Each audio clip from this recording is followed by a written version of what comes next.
Good people, welcome to the latest episode of Jonathan Thinks. I am Jonathan Collins, your friendly neighborhood democracy scholar. I've got a few things on my mind, and maybe, just maybe, you've been thinking about them too. The first thing on my mind is this Afroman story. So if you're a millennial like me, you know the name Afroman because of content like this.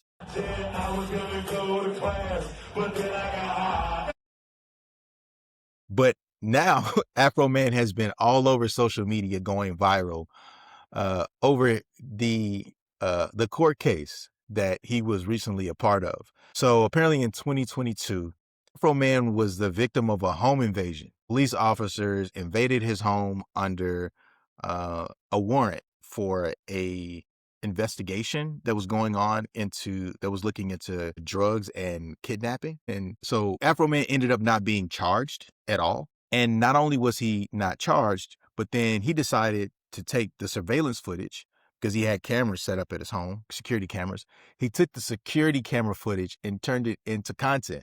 So he ended up making music videos like this. Okay. He's an Adams County sheriff. He's hungry and he's big as hell. He was sniffing for weed. Then he smelled another smell. What was that? Mama's limit pound cake. It tastes so nice. It's pretty funny, right? And so here is Afroman, who is the victim of militarized policing. And I don't know that this was racially targeted. I don't know that it wasn't. And it looks like a movie that we've seen before where cops with guns infiltrate the home of a Black person under misinformation. And so it sticks out because it fits that narrative that we have been accustomed to seeing, unfortunately, for really like the last 10 years plus. But what's interesting to me is not just how it fits into the narrative of policing, but the decision to create this content and actually use satire, political satire, to make a political message. So Afroman last week is acquitted in a trial, a civil case, where he is sued by the police officers for using their likeness without their permission. Afroman is arguing in court that it was his First Amendment right to be able to put out this content. And he actually won the case. And again, to me, what is interesting is the use of the content, because not only is it really creative and hilarious to turn this into actual content, but it fits within this larger tradition of Black writers and Black entertainers who have used political satire as a way to make political messages. And so when I saw this pound cake video, oddly, I immediately thought about Charles Chestnut.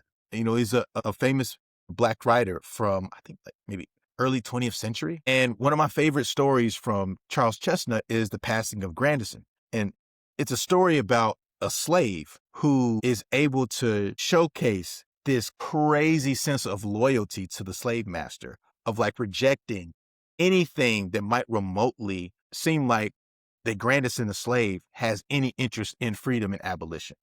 And he plays this role of this loyal slave, loyal slave, loyal slave, until the very end.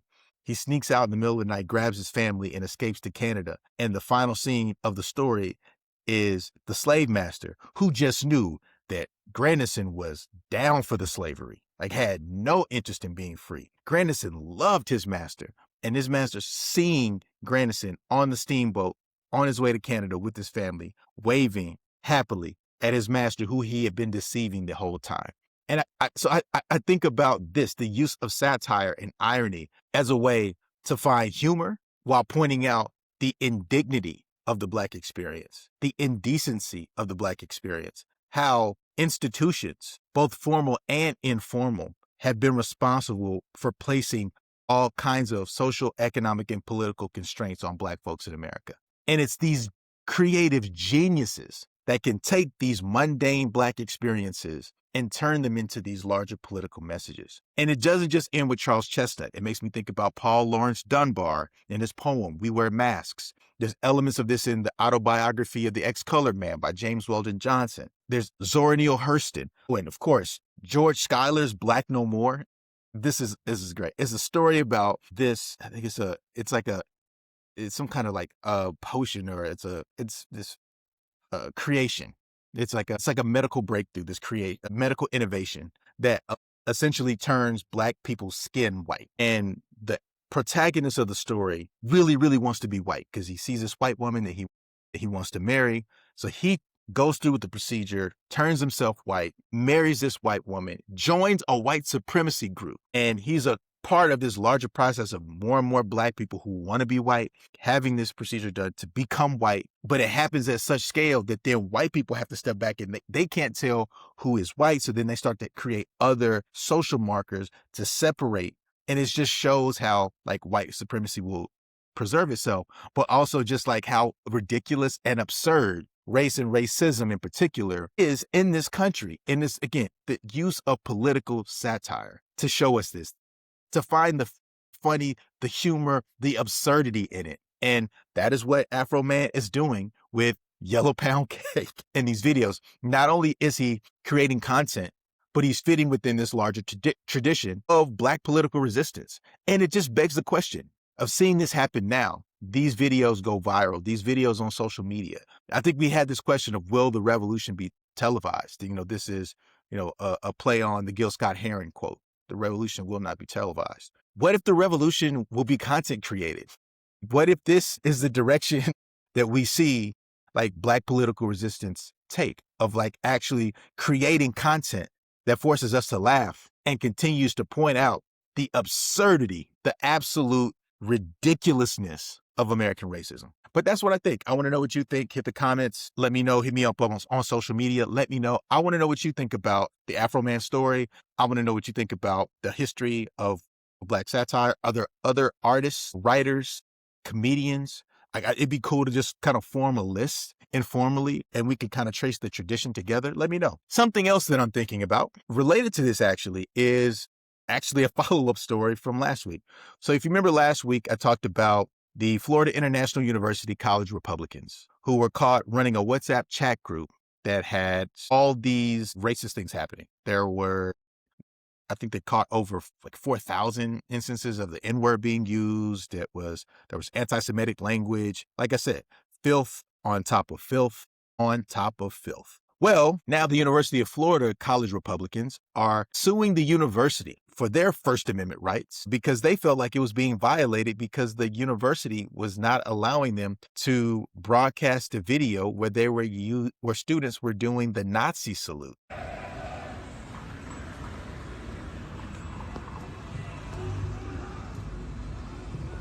So this video circulates, and then the University of Florida is like, no, we're shutting this down. And now the chapter Republicans, the Young Republicans chapter is suing. And again, it just raises this question, man, what's going on with young white people? Because I think the hope of racial progress always rested on the idea that as new generations emerge, we will get a different racial politics. That as the white folks who were committed to Jim Crow, old school racism, as those folks died off and got replaced by a new generation of white folks who had a different racial politics, who were really taught that all men, women, that we're all created equal, right? And that, civil rights, human rights, that these are at the epicenter of how we live together, right?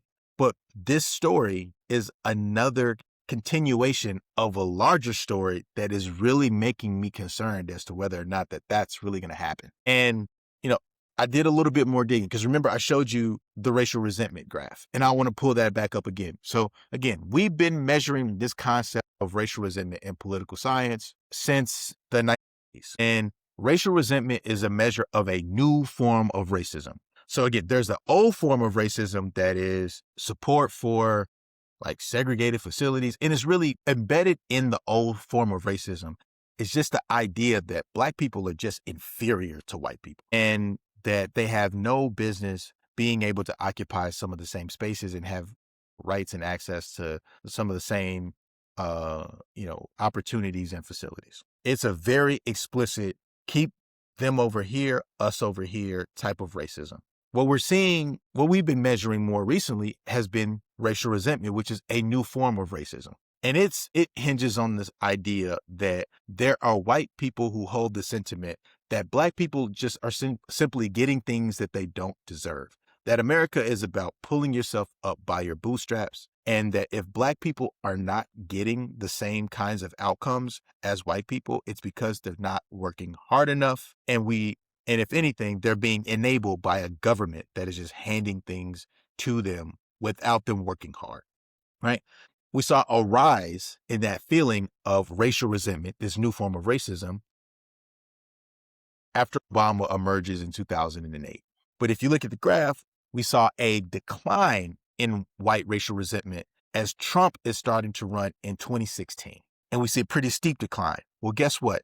At the very end, racial resentment starts to tick back up in the transition from Biden to the second Trump administration. When Trump starts to run again in 2024, racial resentment starts going back up. And not only is racial resentment going back up, but the biggest increase in racial resentment is from that age group of 18 to 29. So it's young white folks that are actually becoming the most racist in this most recent time period. And so you see the data, and then you look back at this story of the college Republicans at the University of Florida, and yeah, that's what's happening. White supremacy, for some reason, for this young group is on the table. And if we don't start having serious conversations with young white folks in particular about the dangers of white supremacy, of Nazism, of racial resentment, then we're going to see a repeat of some of the most racially divisive periods in American history. So when I saw this story, that's immediately what I thought. Not just that, angry young white college Republicans filing a lawsuit.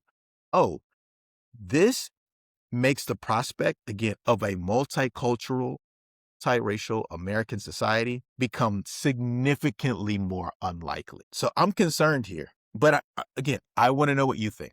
Let me know, hit the comments, hit me up. Am I making too big of a deal out of this? Am I, making a mountain out of a molehill? Maybe it's not that big of a deal. Maybe even the idea of expecting there to be more racial unity is the fundamental flaw in the claim that I'm making here to begin with. I don't know, but I want to hear from you. But something else that I'm thinking about in relation to this, though, is kind of the flip side. So another story that highlights the tension of multiculturalism, multiracial society, is this Jack Harlow story. And so if you've been on social media, you've seen some of the viral tweets going around about Jack Harlow. And so Jack Harlow released his latest album, and it's kind of a neo soul type of album. For those who don't know, Jack Harlow is a white male artist, music artist, who his claim to fame was making rap music, but he's come out with this new neo soul album, and people have been on the internet killing him, for making what some folks are calling really just like elevator music. But I mean, they're calling this guy, let me read some names: Lint Condition, Neo-Colonial Soul, Music Stole Child, Ninth Wonder Bread, Charlie Kirk Franklin, White Thought, Ghostface Vanilla. And so, these have been viral tweets. I can't even lie. I got in on it too. I posted a couple of my tweets because I do find it funny that he just went there with the cultural appropriation. But it does raise a deeper and more fundamental question. One question is this actually cultural appropriation? And for those who don't know, cultural appropriation is the idea of a person from a dominant group within the social hierarchy. So, all identities are not created equal. We know this. I mean, they should be, but in practice, we have these social hierarchies. And it's when folks who are higher on the ladder of social hierarchy go into communities of folks who are lower on the hierarchy and take cultural products from those lower groups and then profit off of the use of those products without giving any recognition to the culture that created it. And that's what Jack Harlow is being accused of, is, going into Black culture, taking Black culture and not giving enough sufficient credit to Black culture. And it's not just about verbally giving credit. It's like, are you of the culture that you are profiting off of? And I think that's kind of what's driving the resentment underneath. But to me, it does raise a really interesting question of like, well, what does authentic cross-cultural exchange really look like here, especially in this current moment? I think Jack Harlow is a perfect example of how it goes wrong because of the comments that he made. He made this comment about the music got blacker, and people didn't feel great about that. I didn't feel great about that. And the music itself was mid, so it made it pretty easy to also like not feel great about him putting out the content. But at the same time, we do need white folks who are showing an authentic appreciation for Black culture, really as an extension of showing that we have genuine cross-racial love and like connection to one another in a way that is real. And it makes me think about just the idea of white folks genuinely and substantively embracing Black culture, because there's an archetype of this in the South that we don't talk about enough. It really gets overlooked. So, I'm a Tennessee guy, grew up in Tennessee, from the South, but here in New York, shout out to Harlem. But in the South, when you think about white guys in the South, I think there's a certain image, a certain stereotype that we think of. And it's the white guy, heavy, thick accent, Confederate flag, uses the N-word with the hard R. And this person is now super, super Trump MAGA Republican.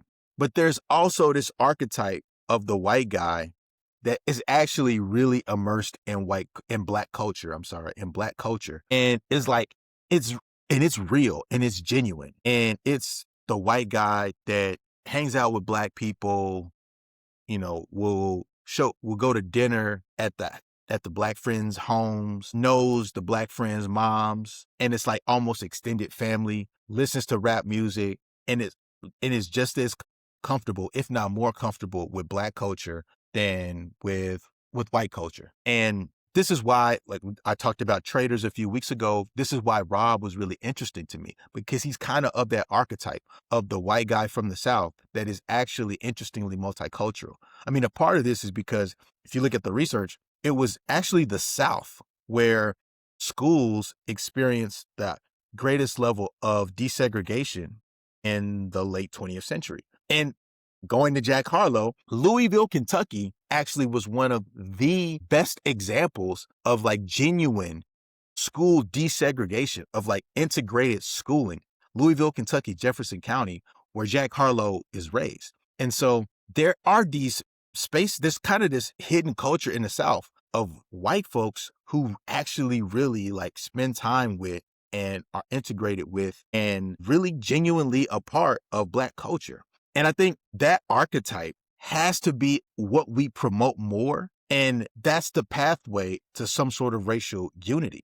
I think so much of it has been about, there's so much pressure on us as Black people to be involved and to integrate into white spaces. And the harder challenge has been to get white folks to truly feel comfortable and immersed in Black spaces. There have been white folks who have been doing that, but I do think we need to be clear about like, what the expectations are and like what it takes for us to truly appreciate and accept. Because without that, then you get the college Republican story that we just talked about, where you got young white kids, 18, 19, 20-year-olds who are doing Nazi salutes and spewing the N-word all inside of a group chat.